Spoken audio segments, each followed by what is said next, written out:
for this, Ava. Well, we are well into the season of fall festivals and trick-or-treating events and spooky Halloween crafts, too. We've got Bethany Winston here from Kidding Around Greenville with some inspiration. Welcome. Glad you're here. Yes, thank you. We are starting up with the Halloween decor. We're putting pieces up all over the house. You have a fun ghost craft that can get our kids involved. How's it go? It's very simple, but the nice thing is, like, all this stuff is in your house probably. Okay, I have all these ingredients. Yes, so you can start by drawing a ghost face.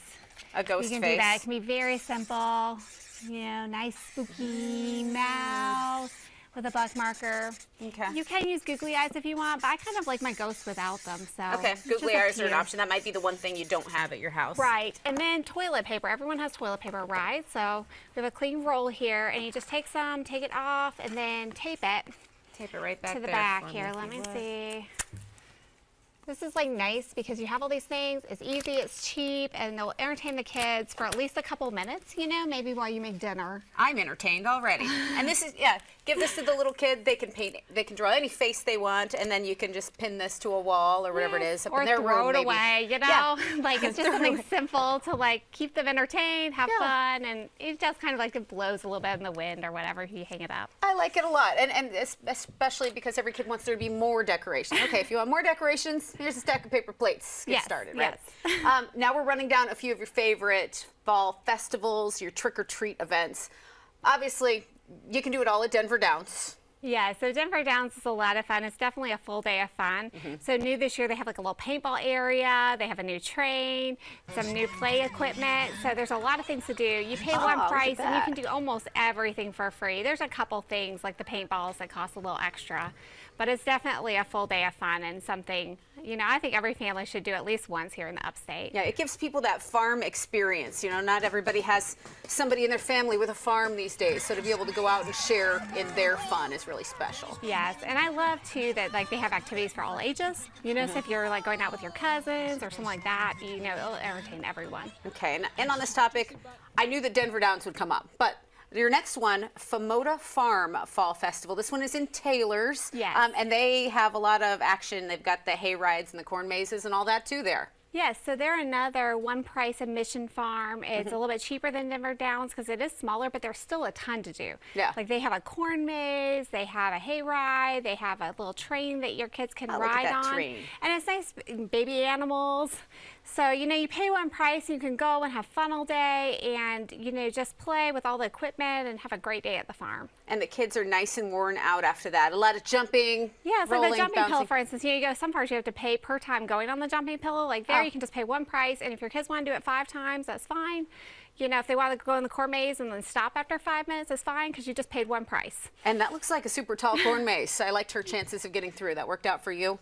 Yes, yes. So I've always one about like, you know, making sure you can actually get through the corn maze and not get stuck in it in the hot sun. Yeah, well, there's some shade to be found, but it's an endeavor. Next one, Boo in the Zoo. This is obviously a favorite for a lot of families. You get your costumes, your trick-or-treating, and animals all in one spot. Yeah, so I'm a little sentimental about Boo in the Zoo. I love these activities that kind of date back to a lot of our childhoods, even in Greenville.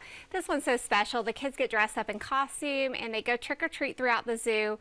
At night, you can go a little bit early. Like they do open early, so you can go before it's all the way dark. But there's stations all set up through. It's super cute, lots of decorations, very fun, friendly, not scary type of Halloween activity. Yeah, and I remember how last time we went, there was a surprising amount of candy. I figured the animals would be enough of a show, but kids come out of there with a lot of loot, and they're really excited for this. I mean, this is a popular event, so I'd advise get your tickets early and go early too, because that line gets long for Boo in the Zoo. Sure thing. So make those plans. And then finally, at the Children's Museum of the Upstate, they host a Boozeum. It's a museum, and it's a trick-or-treat. Yeah, so this is another one where they have stations set up all through the museum where kids can do fun, enriching activities as well as trick-or-treat.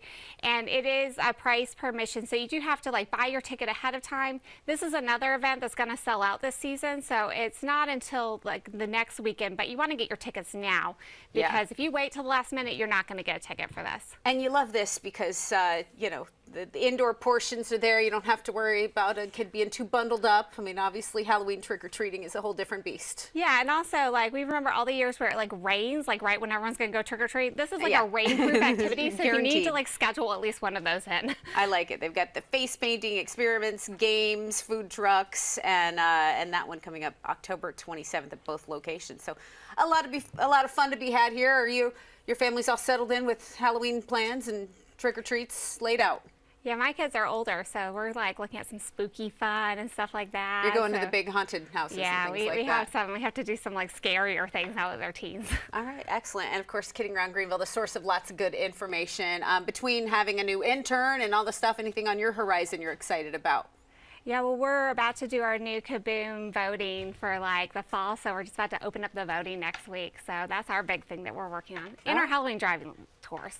And the what? Halloween driving tours. We have like houses throughout the upstate that you can go drive through and see. Oh, and this is great information because if your kids want to go see the neighborhoods that are really decked out, you've got that mapped out of where to go, what to see. And there's some big neighborhoods we expect, obviously North Main, but there's plenty on there, right? Yeah, it's like you can go from different houses. Like we have it all mapped out. Very cool. Bethany, thank you so much. A lot of ways to connect with Kidding Around Greenville, a valuable resource for families.